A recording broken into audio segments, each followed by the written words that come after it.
Manuel Valls, invité de l'université d'été du MEDEF au lendemain de la formation de son nouveau gouvernement, le Premier ministre a appelé dans son discours à cesser d'opposer État et entreprise.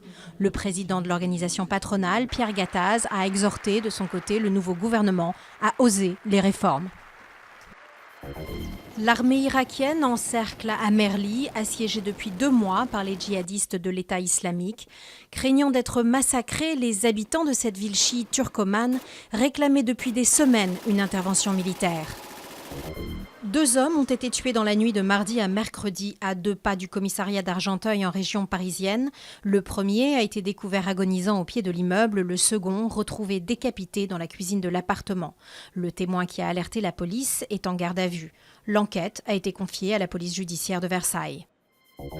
Le gouvernement recommande à Air France de suspendre temporairement sa desserte de Freetown en raison de l'épidémie de fièvre Ebola. Air France est l'une des rares compagnies aériennes à continuer à assurer des rotations vers la capitale de la Sierra Leone 3 fois par semaine. Le personnel navigant estime trop faibles les mesures qui avaient été mises en place par la compagnie pour prévenir la contamination. Le plus grand aquarium du monde se trouve sur une petite île chinoise voisine de Macao. Chimelong Ocean Kingdom accueille 4 imposants requins-baleines et abrite des bassins représentant au total un volume d'eau de 49 millions de litres.